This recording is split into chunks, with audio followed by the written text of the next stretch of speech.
प्रिय विद्यार्थियों, देखो आज हम पढ़ने जा रहे हैं सुरक्षा एवं सावधानियां, जो सभी व्यवसाय के लिए और अपने जीवन के लिए भी बहुत महत्वपूर्ण है चैप्टर है। हम आज क्वेश्चन वाइज हर प्रत्येक क्वेश्चन का हल निकालते हुए आगे बढ़ते चलेंगे। कोई भी डाउट हो तो आप कमेंट में बता देना, मैं क्लियर कर देंगे। पहला प्रश्न देखते हैं कौन सा आता है। देखो पहला क्वेश्चन है हमारा, दुर्घटना से बचने का सबसे अच्छा तरीका क्या है। देखो जीवन में दुर्घटना काम करते टाइम कभी भी हो सकती है, इसलिए हमें सावधानी रखनी बहुत जरूरी है। ये पहला प्रश्न आया, दुर्घटना से बचने का सबसे अच्छा तरीका क्या है। तो देखो प्राचीन तरीके से कार्य करना नहीं, ये हमारा जो क्वेश्चन है रॉन्ग है।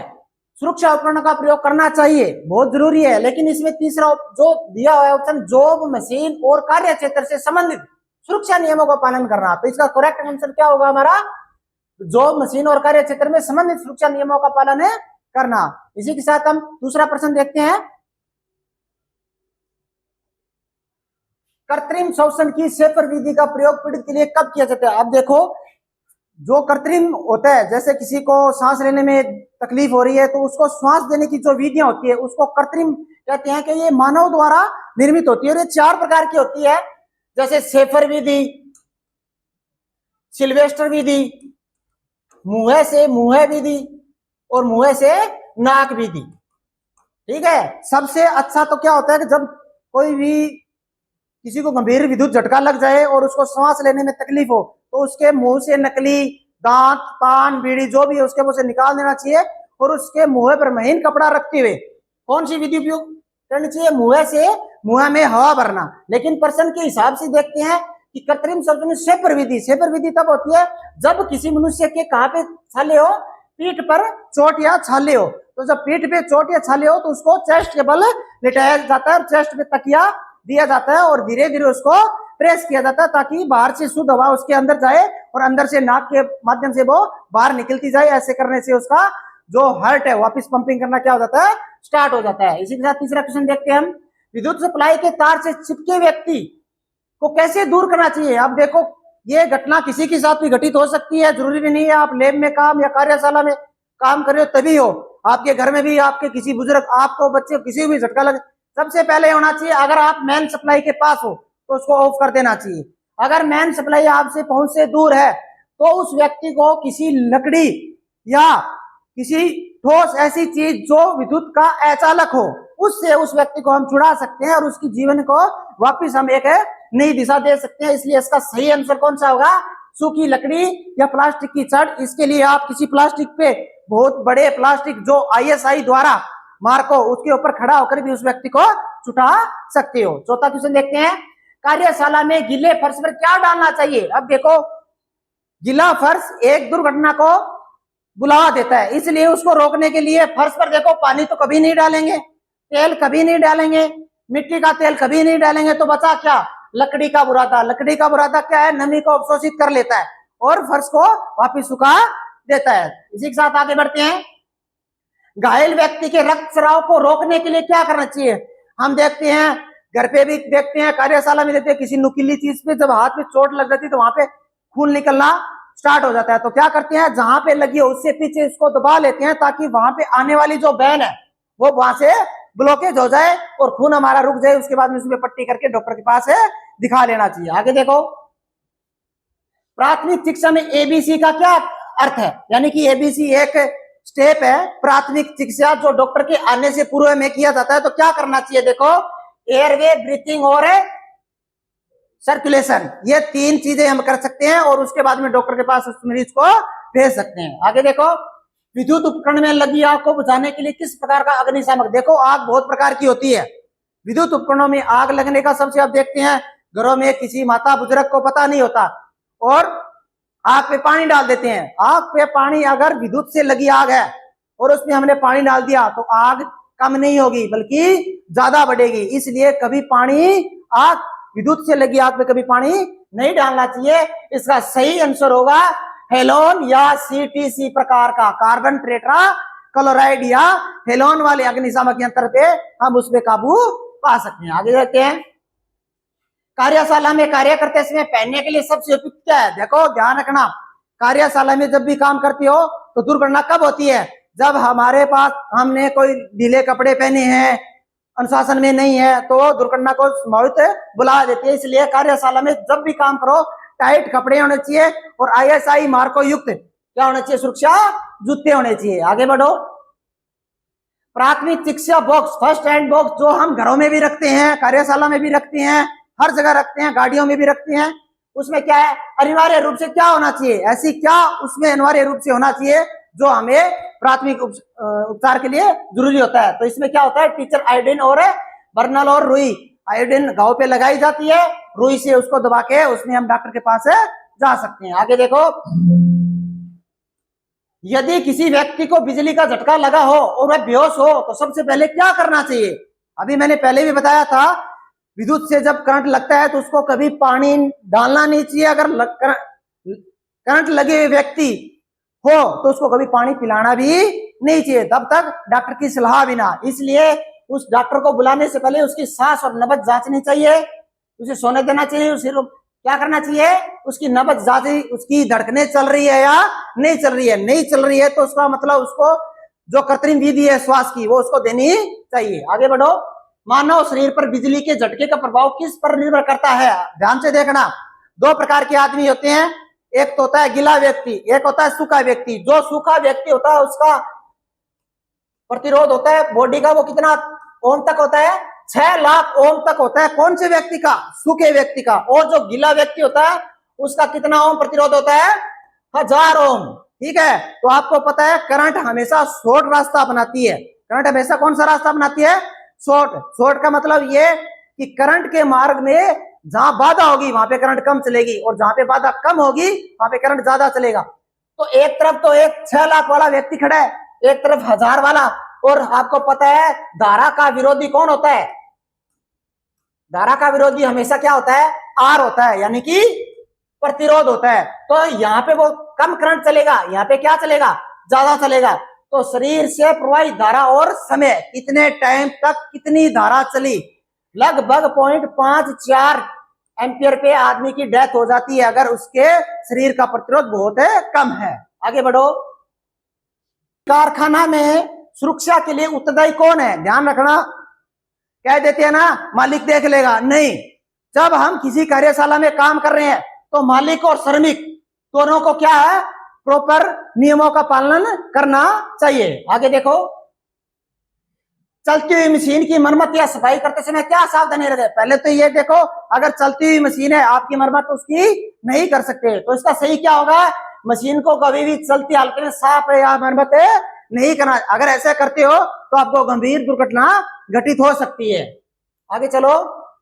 सुरक्षा चिन्हों के मुख्यतः कितने प्रकार होते हैं, सुरक्षा चिन्ह मुख्यतः 4 प्रकार के होते हैं, सकारात्मक, नकारात्मक, सूचनात्मक और चेतावनी या सचेतक चिन्ह। ये 4 प्रकार के होते हैं जो हर जगह आपको यूज मिलेंगे। अगर आप हॉस्टल में जा रहे हो तो वहां पे आपको सूचनात्मक चिन्ह मिलेंगे, अगर आप किसी कार्यशाला में काम कर रहे हो तो आपको नकारात्मक चिन्ह मिलेंगे, अगर आप किसी रोड को क्रॉस कर रहे हो, रोड पे जा रहे हो तो आपको चेतावनी चिन्ह मिलेंगे। आगे पेट्रोल पंप है, आगे स्कूल है, आगे रेस्टोरेंट है, और जो आप कहीं भी काम कर रहे हो किसी भी सेक्टर में तो सकारात्मक, यानी कि ये चीजें करनी अनिवार्य है, वो चीजें हैं। आगे चलो। जहर खाने वाले पीड़ित के लिए प्राथमिक चिकित्सा के रूप में क्या करना चाहिए। देखो, अगर जहर कैसा भी हो, किसी ने खा लिया हो या किसी जहरीली जानवर ने काट लिया हो, दोनों में अंतर है। उतना अंतर नहीं है, जिसने कोई जहर खाया है तो आप ये सोचो वो जहर बाहर कैसे आए, तो बाहर वो सिर्फ उल्टी के माध्यम से आ सकता है। तो ऐसा उसको या तो वो ज्यादा मात्रा में पानी पिलाओ या कुछ ऐसा दो जिससे उसको उल्टी लग जाए। अगर किसी जहरीले चीज ने उसको काटा है तो जहां काटा है उससे थोड़ा ऊपर कट लगा के खून को बाहर निकालते रहना चाहिए। तो इसका सही आंसर होगा तुरंत उल्टी कराने का प्रयास करना चाहिए, यदि संभव हो और डॉक्टर के पास ले जाना चाहिए। आगे देखो। निषेधात्मक, इसको बोलते हैं नकारात्मक चिन्ह, यानी कि ये काम नहीं करना है। जैसे हम कार्यशाला में जाते हैं, हेलमेट नहीं है तो वो क्या है, नकारात्मक है, यानी कि आपको हेलमेट लगाना जरूरी है। तो क्या होता है, वो कौन से चिन्ह में होंगे, वर्ताकार चिन्ह में वो होंगे, गोल। चेतावनी चिन्ह, वार्निंग, ये वार्निंग देने का काम करता है। जो कौन से आकार की होती है, त्रिभुज आकार की चेतावनी, यानी कि आपको चेतावनी दे रहे हैं। आगे संकरी मोड़ है, स्पीड ब्रेकर है, स्कूल है, रेस्टोरेंट है, ऐसा करके आगे अनिवार्य चिन्ह क्या दर्शाते हैं? अनिवार्य का मतलब ये काम करना है, तो क्या करना बेहद जरूरी है, जैसे सुरक्षा उपकरणों का उपयोग है करना, तो ये हमेशा जरूरी रहता है। इसका आंसर सी क्या हुआ? क्या करना बेहद जरूरी है। चेतावनी चिन्ह का बैकग्राउंड किस आका हुआ? चेतावनी चिन्ह होती है ट्राइंगुलर, ठीक है, तो इसका बैकग्राउंड पूछ रहे हैं, तो बैकग्राउंड हमेशा किस कलर का होता है? पीला कलर का होता है। निषेधात्मक चिन्ह में क्रॉस बार और बॉर्डर अभी बताया था, वर्ताकार होते हैं और उसमें सफेद रंग के चिन्ह बनाई जाती है, और लाल रंग की क्या होती है? क्रॉस है, बॉर्डर होती है, तो इसका सही आंसर क्या होगा? लाल रंग। आगे देखो, धूम्रपान निषेध है। धूम्रपान का मतलब, निषेध का मतलब धूम्रपान नहीं करना है। नहीं करना मतलब ये नकारात्मक चिन्ह है। नकारात्मक का मतलब क्या होता है? निषेधात्मक है चिन्ह होता है। आगे देखो, प्राथमिक शिक्षा केंद्र फर्स्ट एड बॉक्स का चिन्ह किस प्रकार का होना चाहिए? तो आपको पता है, कोई भी गाड़ी जाती है, एम्बुलेंस जाती है, प्लस का निशान होता है और वर्गाकार आकृति का होता है, ये कौन सा होगा? फर्स्ट। औद्योगिक सुरक्षा में 5S संकल्पना को कहां से ली गई है? जापान की देन है। जो 5S होते हैं, जो हम कहीं भी कार्यशाला में काम कर रहे हैं, तो उन 5 S को जानना बहुत जरूरी होता है। तो ये जो लिया गया है, ये कहां की देन है? जापान देश की देन है, जहां से इन 5S को लिया गया है। आगे देखो, 5S में शॉर्टरिंग का क्या अर्थ है? शॉर्टरिंग का मतलब होता है कि लैब में अभी बताया था 5S होते हैं, तो 5S में एक शॉर्टरिंग, S का मतलब, शॉर्टरिंग का मतलब ये किससे स्टार्ट हो रहा है? S से स्टार्ट हो रहा है। तो ऐसे 5 प्रकार के S होते हैं। शॉर्टरिंग का मतलब होता है, अगर आपके लैब में ऐसा कोई चीज है जो आपको यूज नहीं आ रही है, तो उसको बाहर निकाल देना, तो वस्तुओं को, अनावश्यक वस्तुओं को हटाना। 5S का कौन सा चरण मानकीकरण को दर्शाता है? यानी कि ये पूछ रहा है, ये मानकीकरण जो है कितने नंबर भी आता है? ये तो कितने नंबर भी आता है? ये 4 नंबर भी आता है। लेजर रेडिएशन का खतरा दर्शाने के लिए कौन से चिन्ह का प्रयोग किया जाता है? लेजर रेडिएशन, यानी कि एक लेजर जो दिया गया है, ये कौन से चिन्ह में आता है? तो ये कौन से में आता है? चेतावनी चिन्ह में आता है। पैदल चलने वालों का मार्ग निषेध का चिन्ह कौन सा होता है? तो वर्त में लाल बॉर्डर और क्रॉस बार के साथ पैदल चलता हुआ आदमी को दर्शाया जाता है। आगे बढ़ो। आग लगने के 3 मुख्य तत्व कौन से हैं? ध्यान से देखना, आग 3 तत्वों से लगती है। वो होती है क्या? ईंधन, उष्मा और ऑक्सीजन। अगर इन तीनों में से किसी एक को गायब कर दोगे तो आग आपकी क्या होगी? बंद हो जाएगी। इसके लिए आपको अग्निशामक यंत्र का क्या किया जाता है? यूज किया जाता है। जब किसी ईंधन पे कोई आग लगती है, तो ना तो आप ईंधन को बाहर निकाल सकते, ना इसमें से उष्मा को गायब कर सकते हो, ठीक है, लेकिन इसमें जो बाहर से ऑक्सीजन आ रही है, उसको आप बंद कर सकते हो। किसके माध्यम से? फायर एक्सटिंग्विशर के माध्यम से। जब इस पे छिड़काव करेंगे तो वो एक अपना कवच बना लेती है, उस कवच में ऑक्सीजन को नहीं आने देती और आग अपने आप बंद हो जाती है। तो तीनों में कोई एक कारण को गायब करना होता है। क्लास ए की आग, ध्यान से देखना, क्लास वैसे तो 6 प्रकार की होती है, ठीक है, जब कंपटीशन में जाओगे तो 6 प्रकार की होती है, लेकिन आईटी के एग्जाम में लगभग कितनी लगती है? हमारे 4 प्रकार की लगती है। तो इसमें पूछा, ए प्रकार की आग में सिर्फ लकड़ी, कागज, कपड़ा, ये चीजें आती है, और इसको हम सभी को किससे बुझा सकते हैं? पानी से बुझा सकते हैं। तो इसका पहला क्या है? लकड़ी और ठोस कचरा। क्लास बी को आग के बुझाने के लिए, अब पहले तो यह पता होना चाहिए क्लास बी में आता क्या है, अग्निशामक कौन सा होता है। अब बी क्लास में क्या आता है? लिक्विड पदार्थ आते हैं, तो झाग वाले या ड्राई पाउडर वाले अग्निशामक से आप इसको बुझा सकते हो। आगे देखो, एलपीजी गैस से लगी आग किस श्रेणी में आती है? तो ये एलपीजी गैस आ गई, तो गैस किस में आती है? सी क्लास में आती है। और डी क्लास, देखो पहले डी श्रेणी नहीं बनी हुई थी, लेकिन उसमें जब नियमों में संशोधन किया गया तो डी क्लास में क्या था? पहले इलेक्ट्रिक करंट था, लेकिन अब डी में क्या आ गया? धातु आ गया। जैसे एक मान ले पारा है, पारा क्या है? लिक्विड अवस्था में है, लेकिन ध्यान रखना पारा एक धातु की श्रेणी में आता है। तो इसलिए जितने भी धातु होती हैं, सोना चांदी, जितने भी मेटल होते हैं, उनको सभी किस आग से किस संबंधित है? तो डी में रखा गया है। तो धातुओं और विद्युत उपकरण। सीटीसी अग्निशामक का पूरा नाम क्या होता है? Carbon tetra chloride. आग बुझाने की विधि, स्मूथनिंग, स्मूथरिंग का क्या अर्थ है?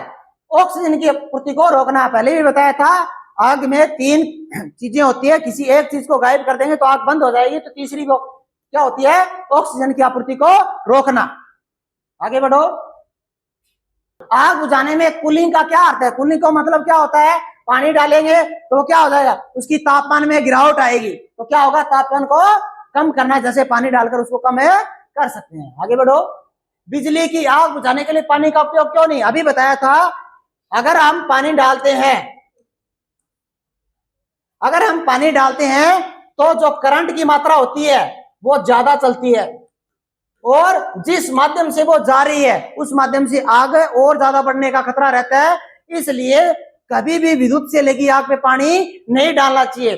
तो इसमें क्या होता है? बिजली का झटका लग सकता है, क्योंकि जब पानी डालेंगे तो हो सकता है फर्श गीला हुआ, दीवारों में भी क्या है, जैसे बारिश के मौसम में देखते हैं हमारी जो एलईडी होती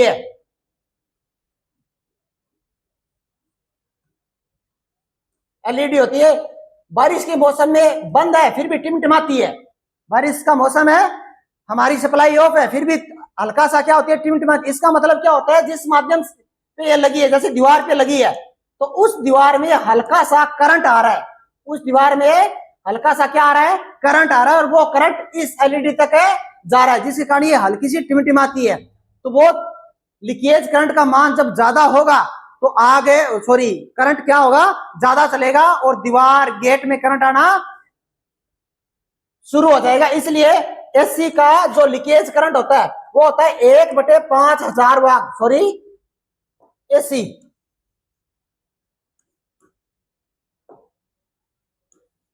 एसी का होता है 1/5000वां भाग, और डीसी का होता है 1/2000वां भाग। इससे ज्यादा लीकेज करंट नहीं होना चाहिए जब हम नई वायरिंग कर रहे हैं। अगर इससे ज्यादा है तो मेगर से इंसुलेशन प्रतिरोध को टेस्ट करने की जरूरत है। तो इसका सही आंसर क्या होगा? इससे बिजली का अग्निशामक यंत्र का उपयोग करते समय पास, ये 4 शब्द है जिसमें अलग अलग यूज किया जाता है। पी का मतलब होता है पुल। तो क्या होता है? ए का अर्थ पूछा है, ए का मतलब क्या होता है? उसमें निशाना साधना। कहां पे हमें उस नोजल या जो आगे जो पाइप लगी है उसको कौन सी अवस्था में आग लगी है वहां पे निशाना साधना, उसका मतलब क्या होता है? ए का अर्थ होता है। आगे देखो। तेल से लगी आग जैसे पेट्रोल पर पानी क्यों नहीं डालना? अभी बताया था, आग ज्यादा देर तक चलती है पानी डालने से, इसलिए फर्स्ट ऑप्शन इसका सही आंसर होगा। आगे बढ़ो। कार्यशाला में आग लगने पर सबसे पहला कदम क्या होना चाहिए? पहले भी बताया था, अगर आग लग जाए तो सबसे पहला क्या होता है? उसको आग पर काबू पाने के लिए क्या करना चाहिए? आपके पास कोई नहीं है, शोर मचाना चाहिए, अलार्म मचाना चाहिए, और मुख्य बिजली स्विच को क्या कर देना चाहिए? बंद कर देना चाहिए। आगे बढ़ो। कार्बन डाइऑक्साइड CO2 टाइप अग्निशमन की नोजल का आकार देखो। आपने जैसे भी अग्निशामक यंत्र होता है इनका आकार अलग अलग होता है। आगे की नोजल यानी कि जहां से हमें लीवर को दबाने से जो अंदर का CO2 पाउडर बाहर निकलता है उसका आकार कैसा होना चाहिए? तो उसका आकार हॉर्न टाइप का आकार होता है। क्यों? अग्नि त्रिकोण से किसी एक तत्व को हटाने की क्रिया को क्या कहा जाता है? अभी बताया था, उष्मा, ईंधन और ऑक्सीजन। इन तीनों में से जब एक चीज को देखो, एक तत्व को हटाने, किसी एक तत्व को हटाना है तो क्या कर रहे हैं? आग को बुझा रहे हैं। तो क्या करते हैं? आग को बुझाना। वेल्डिंग करते समय आंखों की सुरक्षा के लिए किसका उपयोग करते? देखो, वेल्डिंग व्यवसाय में वेल्डिंग होती रहती है, कार्यशाला में वेल्डिंग होती रहती है, इसलिए आंख की सुरक्षा करना बहुत जरूरी है। चश्मा तो लगानी ही लगानी होती है, लेकिन उसके साथ उसकी एक स्क्रीन हेलमेट होता है, वो आगे लगाया रहता है, जिससे कि आरक जब निकलती है तो उसकी जो रोशनी है वो आंखों पे इफेक्ट ना डाले, इसलिए डार्क ग्लास यानी कि काले रंग का स्क्रीन वाला वेल्डिंग हेलमेट होना चाहिए। भारी सामान उठाते समय हम घर में भी क्या है, भारी सामान उठाते हैं, लोहे की वस्तु को उठाते हैं, तो उसके लिए जरूरी क्या है कि चोट ना लगे और सामान भी हमें उठा सके। तो क्या होता है? स्टील टो कैप वाले सुरक्षा जूते, यानी कि जूते के आगे का भाग के ऊपर जो कैप होती है वो स्टील की होती है, और सुरक्षा जूते होती है, उससे हम सुरक्षा से बच सकते हैं और वजन को भी उठा सकते हैं। आगे बढ़ो। ग्राइंडिंग करते समय किस सुरक्षा उपकरण का प्रयोग अनिवार्य है? हाथ के दस्ताने, सुरक्षा चश्मा का, फेस शील्ड, एप्रन, कान के क्या होता है, ग्राइंडिंग करते समय सुरक्षा चश्मा या फेस शील्ड, फेस को क्या किया होना चाहिए, कवर करना चाहिए। आगे देखो, सिर की सुरक्षा के लिए पीपीई का उपयोग, पर्सनल प्रोटेक्टिव इक्विपमेंट का उपयोग किस किया जाता है। अब ध्यान से देखना, सिर की सुरक्षा, हेलमेट, और लगभग 6 प्रकार के हेलमेट होते हैं। कितने प्रकार के 6 होते हैं, आपने देखा होगा किसी साइड पे किसी ने सफेद रंग का पहन रखा है, किसी ने नीले रंग का पहन रखा है, किसी ने पीले रंग का पहन रखा है। जो ये पीले रंग का इलेक्ट्रिक कार्यों में हमेशा जो हेलमेट होता है वो पीले येलो कलर का हेलमेट यूज किया जाता है, जो यहाँ पे क्या है, हेलमेट के रूप में पूछा गया है। आगे बढ़ो, बिना हत्थे वाली रेती या टूटे हैंडल वाले हथौड़े का, ध्यान से देखना, अगर किसी भी औजार का हैंडल टूटा हुआ है, इंसुलेशन कटा हुआ है, उसको कभी यूज नहीं करना चाहिए। ऐसा करने से दुर्घटना को बुलावा देना बोलते हैं। तो इसमें क्या हो सकती है, गंभीर चोट लग सकती है और दुर्घटना हो सकती है। इसी के साथ कल हम वापिस आएंगे दूसरे चैप्टर के साथ, और आपको इतने इंपॉर्टेंट महत्वपूर्ण पर्सन परीक्षा की दृष्टिकोण के रखते हुए दोबारा क्लास लगाएं। तब तक के लिए धन्यवाद।